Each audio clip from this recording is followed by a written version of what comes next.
14 janvier 1902. L'âme n'est pas digne de Jésus si elle ne se dépouille pas totalement d'elle-même pour se remplir complètement de lui. En quoi consiste la véritable exaltation?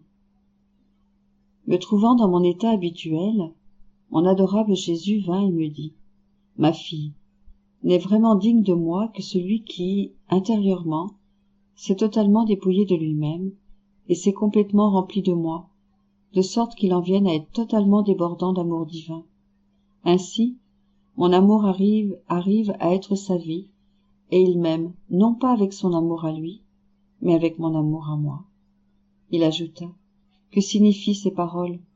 Il a déposé les puissants de leur trône, et il a exalté les humbles. » Cela signifie que, en se détruisant totalement elle-même, l'âme se remplit entièrement de Dieu, et, en aimant Dieu par le moyen de Dieu lui-même, elle est habitée par un amour éternel. Cela est la véritable et la plus grande exaltation, et en même temps la véritable humilité. Il ajouta: « Le vrai signe pour connaître si l'âme possède cet amour, c'est si elle ne s'occupe de rien d'autre que d'aimer Dieu seul, de le faire connaître et de le faire aimer par tous. »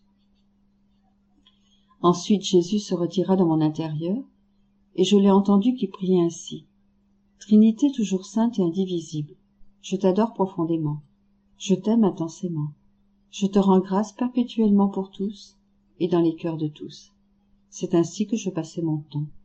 J'entendais presque toujours Jésus prier à l'intérieur de moi, et moi, je priais en union avec lui. 14 janvier 1906. Jésus forme son image dans la lumière qui sort de l'âme. J'étais dans mon état habituel et, quand Jésus béni vint, il me dit: « Ma fille, je ne suis pas content des âmes qui n'émettent que des lueurs. Je veux que leurs pensées soient lumière, que leurs paroles soient lumière, que leurs désirs soient lumière, que leurs œuvres soient lumière, que leurs pas soient lumière, et que toute cette lumière forme un soleil dans lequel mon image soit totalement formée. Cela se produit quand une âme fait tout, absolument tout pour moi. Alors elle devient totalement lumière, et comme celui qui veut entrer dans la lumière solaire ne trouve aucun obstacle pour y arriver, ainsi je ne trouve aucun obstacle dans ce soleil que la créature forme de tout son être. Par contre, chez celui qui n'est pas totalement lumière, je rencontre beaucoup d'obstacles pour y former mon image. 14 janvier 1922. La très sainte Trinité, vie inaccessible et feu dévorant, fait descendre ses rayons sur tous. Avec Jésus, Louisa présente à la Trinité les hommages de tous. Je me suis trouvée en dehors de mon corps et j'ai vu le ciel ouvert, investi d'une lumière inaccessible à toute créature. Des rayons descendaient de cette lumière et enveloppaient toutes les créatures célestes et terrestres, de même que celles du purgatoire. Certains de ces rayons étaient si éblouissants que même si l'on pouvait être envahi, ravi et rendu heureux par eux, on ne pouvait absolument rien dire sur leur contenu. Pour d'autres rayons, moins brillants, il était possible de décrire leur beauté, leur bonheur et les vérités qu'ils comportaient. La force de la lumière était si grande que je n'étais pas certaine de pouvoir m'en tirer en recouvrant mon petit esprit. Si mon Jésus ne m'avait pas réveillée par ses paroles, ma force humaine n'aurait pas été capable de me soustraire à cette lumière pour me ramener à la vie. Mais hélas, je ne suis pas encore digne de ma patrie céleste, et cette indignité me contraint à errer encore en exil. Après cela, Jésus me dit: « Ma fille, retournons ensemble dans ton lit. Ce que tu as vu est la très sainte Trinité. Elle tient toutes les créatures dans sa main. De son simple souffle, elle donne vie, conserve, purifie et rend heureux. Il n'y a aucune créature qui ne dépende d'elle. Sa lumière est inaccessible à l'esprit créé. Si quelqu'un voulait entrer en elle, ce qui lui arriverait serait semblable à ce qui adviendrait à une personne qui voudrait entrer dans un grand feu. Ne détenant pas la force et la vivacité suffisantes, elle serait consumée par ce feu. N'ayant plus d'existence, elle ne pourrait se souvenir ni de la quantité, ni de la qualité de la chaleur du feu. Les rayons sont les vertus divines. Certaines de ces vertus sont moins adaptées à l'esprit humain. C'est pourquoi il est possible de les voir et d'en tirer du plaisir, mais non de raconter quoi que ce soit à leur sujet. Quant aux autres, qui sont plus adaptés à l'esprit humain, on peut en parler, mais en balbutiant, car personne ne peut en parler d'une façon juste et digne. Ces vertus sont l'amour, la miséricorde, la bonté, la beauté, la justice et la connaissance. Avec moi, et au nom de tous, rends hommage à la Trinité, pour la remercier, la louer et la bénir de tant de bonté envers toutes ses créatures. Après avoir prié avec Jésus, je suis revenu à mon corps. 14 janvier 1924. La divine volonté était tout pour l'homme avant sa chute. Avec elle, il n'avait besoin de rien. Avant d'être flagellé, Jésus voulut être dévêtu, afin de redonner à la créature le vêtement royal de la divine volonté. Je méditais sur le mystère de la flagellation, en compatissant avec mon doux Jésus qui, au milieu d'ennemis, fut brutalisé, dévêtu et roué de coups. Sortant de mon intérieur dans l'état où il se trouvait pendant la flagellation, mon aimable Jésus me dit, « Ma fille, veux-tu savoir pourquoi j'étais dévêtue lorsqu'on me flagella? Dans chaque mystère de ma passion, je m'occupais d'abord de réparer la séparation entre la volonté humaine et la volonté divine, et ensuite de réparer les offenses découlant de cette séparation. Lorsque, au jardin d'Éden, l'homme brisa les liens qui unissaient sa volonté à la volonté suprême, il se dévêtit du vêtement royal de ma volonté, pour se vêtir des misérables haillons de sa volonté, faible, inconstante et impropre à accomplir quelque chose de bon. Ma volonté était un doux enchantement pour lui, à le garder absorbé dans une très douce lumière, lui faisant connaître uniquement son Dieu, de qui il provenait et qui lui donnait d'innombrables bienfaits. Il était tellement absorbé par tant de générosité de la part de son Dieu qu'il n'avait aucune pensée pour lui-même. Oh, comme il était heureux et comme la divinité se délectait en lui, octroyant des particules de son être, autant qu'une créature pouvait recevoir, afin qu'il devienne semblable à lui. Aussi, dès que l'homme brisa l'union de notre volonté avec la sienne, il perdit son vêtement royal, de même que l'enchantement, la lumière et le bonheur. Se regardant sans la lumière de ma volonté, sans l'enchantement qui l'absorbait, il en arriva à se connaître lui-même, et il se sentit gêné et craintif devant son Dieu. Sa nature ressentit le froid de sa dignité et le besoin vital de se couvrir, alors que notre volonté le gardait dans le havre de l'immense bonheur. Sa volonté le plaça dans celui des misères. Avant sa chute, notre volonté était tout pour lui. En elle, il trouvait tout. Il était juste que, étant sorti de notre volonté et vivant en elle comme notre tendre enfant, notre volonté satisfasse tous ses besoins. Par contre, en voulant vivre dans sa propre volonté, il eut besoin de tout, car la volonté humaine n'avait pas la capacité de pourvoir à tous ses besoins. Elle ne contient pas en elle la fontaine du bien. Ainsi, il fut forcé de se procurer les choses nécessaires à sa vie, à travers des tribulations. Vois-tu ce que signifie ne pas être uni à notre volonté? Oh, si tous savaient cela, ils n'auraient qu'un désir, que notre volonté vienne régner sur la terre. Si Adam ne s'était pas retiré de la divine volonté, sa nature n'aurait aucunement eu besoin de se vêtir. Il ne se serait pas senti gêné de sa nudité. Il n'aurait pas non plus été sujet à souffrir du froid, de la chaleur, de la faim et de la faiblesse. Cependant, ces désagréments naturels ne sont presque rien en comparaison des grands biens que son âme avait perdus. Donc, ma fille, avant d'être attachée au pilier pour être flagellée, je voulus être dévêtue, afin de souffrir et de réparer pour la nudité de l'homme privé du vêtement royal de ma volonté. Je ressentis une grande confusion et une grande douleur en me voyant dévêtue devant des ennemis qui se moquaient de moi. Je pleurais sur la nudité de l'homme et offrit ma nudité au Père céleste, pour que l'homme puisse être vêtu de nouveau avec le vêtement royal de ma volonté. Et comme rançon, afin que cela ne me soit pas refusé, j'offris mon sang, ma chair déchirée en lambeaux, et je me laissai déshabiller non seulement de mes vêtements, mais aussi de ma peau. Je versai tellement de sang dans ce mystère. Dans aucun autre j'en ai versé autant. Assez pour couvrir l'homme d'un second vêtement, un vêtement de sang, pour le réchauffer, le nettoyer et le disposer à recevoir le vêtement royal de ma volonté. En entendant cela, surprise, j'ai dit à Jésus, « Mon aimable Jésus, comment se fait-il qu'après s'être retiré de ta volonté, l'homme devint gêné et effrayé et ressentit le besoin de se vêtir? Pourtant, toi, qui as toujours fait la volonté du Père céleste, ne faisant qu'un avec lui, et ta maman, qui n'a jamais connu sa propre volonté, vous avez tous les deux eu besoin de vêtements et de nourriture, et avez ressenti le froid et la chaleur. » Il me répondit, « C'était vraiment comme cela, ma fille. Si l'homme se sentit gêné de sa nudité et fut sujet à toutes sortes de misères naturelles, c'est parce qu'il avait perdu l'enchantement de ma volonté.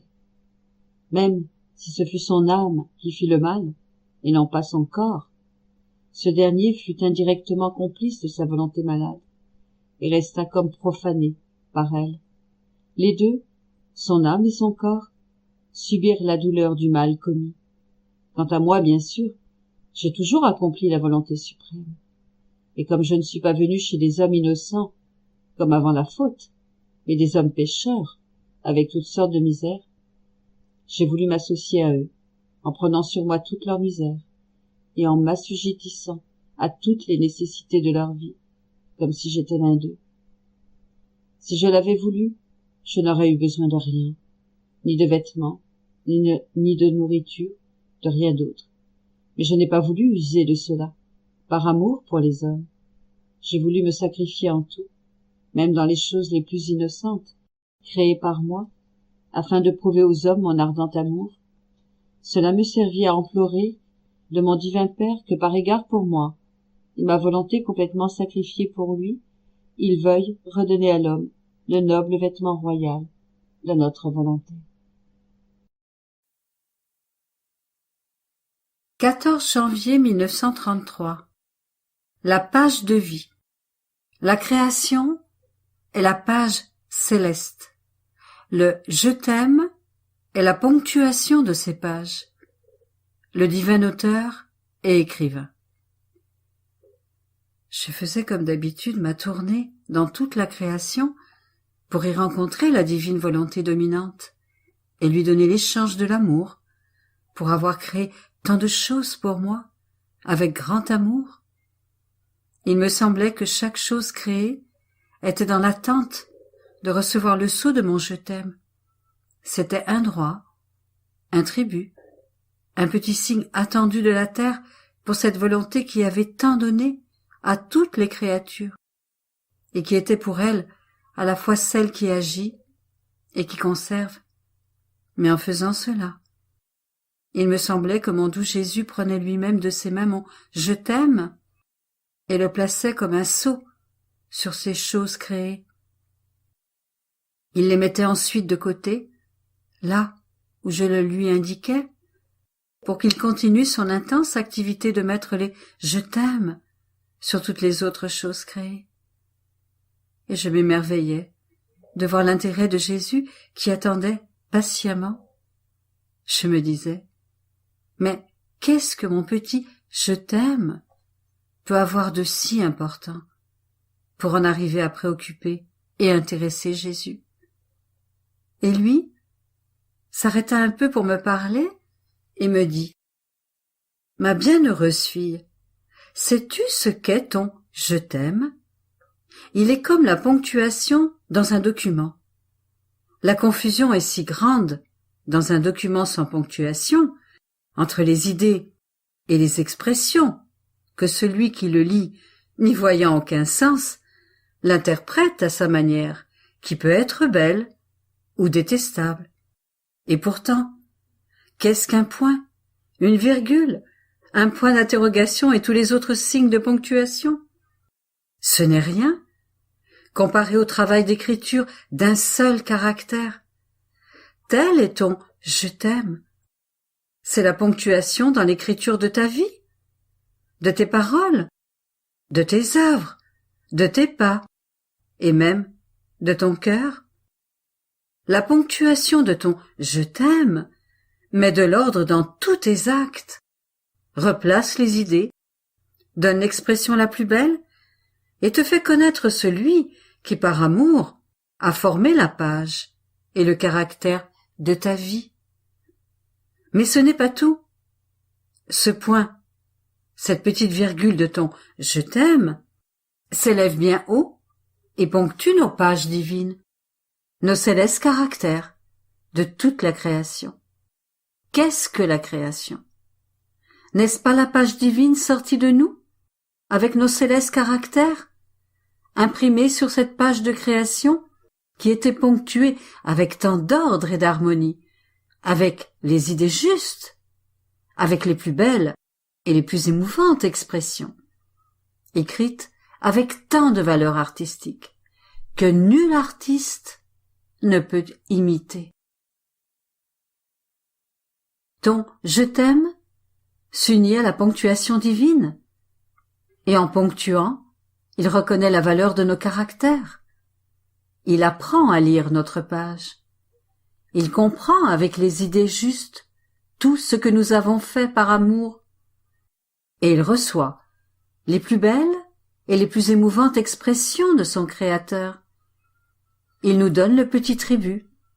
Il compense avec cette petite richesse que nous, avec l'amour de la justice, nous attendons des créatures.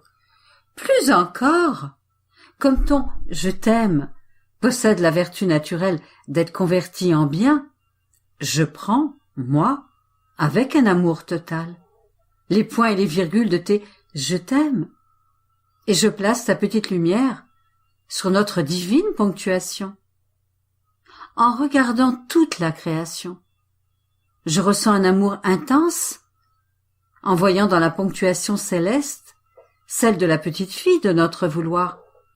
Mais, dis-moi, ma fille, pourquoi me dis-tu « je t'aime » et pourquoi veux-tu revêtir toutes les choses créées de ton « je t'aime » Et moi, parce que je t'aime et que je veux être aimé par toi. Et lui, par conséquent, tu dis « je t'aime » parce que tu m'aimes. Et mon plus grand bonheur, mes soupirs, mes attentes et mes délires, ne sont-ils pas d'être aimé par les créatures? Ne sais-tu pas qu'avec chaque « je t'aime », je murmure dans l'oreille de ton cœur « je t'aime » et que je place la ponctuation céleste sur la page et les caractères de ta vie? N'es-tu pas heureuse? Et moi, mon amour, non, ce n'est pas assez. Je ne suis pas heureuse avec seulement ta ponctuation. Ma ponctuation peut être suffisante pour toi, car, comme je suis petite et bonne à rien, je ne sais rien faire d'autre. Mais toi, tu sais comment faire toutes choses. Pour me rendre heureuse, je veux que ce soit toi qui forme ma page et les caractères de ma vie. Et Jésus, oui, je veux te rendre heureuse, et je peux te dire que c'est ce que je fais. Sache alors que pour écrire une page, il faut du papier, de l'encre, une plume, tout le matériel nécessaire pour avoir une page écrite. Si une seule chose manque, l'écriture ne peut pas prendre vie. Or, le papier, c'est ma divine volonté, qui, comme fondement de toute chose, doit former la page de vie. Tu dois savoir que plus que le papier, ma volonté s'est étendue comme fondement de toute la création, afin de recevoir les divins caractères d'un amour incessant, dans lequel nous déversons nos qualités, et nos œuvres divines, qui sont plus que des caractères indélébiles. De la même manière, l'âme doit posséder ma divine volonté comme fondement de toute chose. Mais ce n'est pas suffisant. Il faut aussi un amour incessant afin de former l'encre pour pouvoir écrire sur ce papier de lumière. Mais le papier et l'encre ne suffisent pas pour former les caractères. Il faut aussi la plume des saintes œuvres, la variété des sacrifices et les circonstances de la vie pour former la plume et être capable d'écrire des caractères qui soient beaux et ordonnés, ainsi que des expressions émouvantes qui parfois provoquent les larmes et remplissent alors le cœur de joie. De cette façon, quiconque sera capable de les lire se sentira transformé et recevra la vie du bien que possède cette page. Et moi, auteur et écrivain divin, lorsque je trouve le papier, l'encre et la plume, tout comme j'ai formé et écrit la page de la création, avec un immense délice, je m'emploie à former et à écrire la page de la créature. Plus belle encore, peut-être, que la création. Par conséquent, tiens toujours prêt le papier, l'encre et la plume, et je te promets d'écrire la page de ta vie, où pourra se voir tout ce que moi seul j'ai formé et écrit. Ainsi, tu resteras heureuse, et moi aussi. 14 janvier 1934. Douceur et enchantement de la part de Dieu et de la créature. Comment elle acquiert le pouvoir de faire sienne la divine volonté. Les souffrances sourient avant la gloire, avant les triomphes et les conquêtes. Jésus caché par les souffrances. Je suis sous la pluie du divin fiat qui pénètre jusqu'à la moelle de mes os et me dit fiat, fiat, fiat. Je l'appelle sans cesse à former sa vie dans mes actes, son battement dans mon cœur, son souffle dans le mien, sa pensée dans mon esprit. J'aurais voulu pouvoir m'attacher le divin vouloir pour former sa vie en moi, toute de divine volonté. Et cette pensée m'inquiétait, mais mon très grand bien Jésus me rendit une brève visite et me dit « Ma petite fille de mon vouloir, tu dois savoir que lorsque la créature invoque et appelle mon fiat, implore pour que sa vie soit formée en elle, elle émet une lumière qui fait l'enchantement de Dieu. Il regarde la créature et fait l'échange de son doux enchantement avec le vide dans l'acte de la créature, afin de pouvoir enclore la divine volonté dans son acte. Il y développe sa vie, et l'heureuse créature acquiert le pouvoir de la faire sienne, et comme elle lui appartient, elle l'aime plus que sa propre vie. Ma fille, bien que la créature sache que c'est un don reçu de Dieu, et qu'elle se sent heureuse et victorieuse d'en avoir la possession, il ne lui est pas possible d'aimer ma divine volonté comme il convient, ni de ressentir le besoin de sa vie, et ma volonté ne peut pas se développer en toute liberté dans la créature. Par conséquent, le fait de l'appeler te dispose à cela, et tu ressens le grand bien de posséder sa vie. Tu l'aimeras alors comme elle mérite d'être aimée, et tu la garderas jalousement pour ne pas perdre un seul de ses souffles.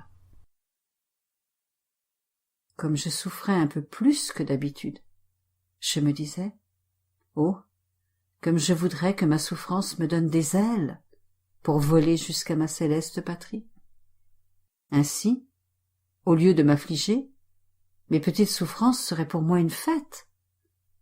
Je me sentais inquiète, et mon bien-aimé Jésus ajouta, « Ma fille, ne sois pas surprise. Les souffrances précèdent le sourire de la gloire. elles triomphent en voyant les conquêtes qu'elles ont remportées. Les souffrances confirment et établissent la gloire plus ou moins grande dans la créature. C'est en fonction des souffrances que la créature reçoit les nuances de beauté les plus variées et les plus belles, et en se voyant ainsi transformée, elle triomphe. Les souffrances de la terre commencent aux portes du ciel, leur éternel sourire qui ne finit jamais. Les souffrances de la terre sont porteuses d'humiliation, mais aux portes éternelles, elles sont porteuses de gloire. Sur terre, elles rendent malheureuse la pauvre créature, mais avec le miraculeux secret qu'elles possèdent, elles opèrent dans les fibres les plus intimes et dans l'être humain tout entier, le royaume éternel. Chaque souffrance a son rôle particulier. Elles peuvent être ciseaux, marteaux, limes, pinceaux, couleurs, et lorsqu'elles ont fini leur travail, triomphantes, elles conduisent la créature au ciel, et elles la quittent lorsqu'elles voient chaque souffrance échangée contre une joie distincte, un bonheur éternel. Pourvu cependant que la créature les reçoive avec amour et ressente avec chaque souffrance le baiser, l'embrassement et l'étreinte de ma divine volonté. C'est alors que les souffrances possèdent leur miraculeuse vertu. Autrement, c'est comme si elles n'avaient pas les outils appropriés pour accomplir leur œuvre. Mais veux-tu savoir qui est la souffrance? Je suis la souffrance, et je me cache en elle, afin de former les œuvres profondes de ma céleste patrie. Et je rends en échange, et avec usure, pour le bref séjour que les créatures m'ont accordé sur la terre. Je suis emprisonné dans la pauvre prison de la créature, afin de continuer ma vie de souffrance sur la terre. Il est donc juste que ma vie reçoive ses joies, ses bonheurs, son échange de gloire dans la région céleste. Par conséquent, cesse d'être surprise si ce sont tes souffrances qui sourient avant les victoires, avant les triomphes et les conquêtes.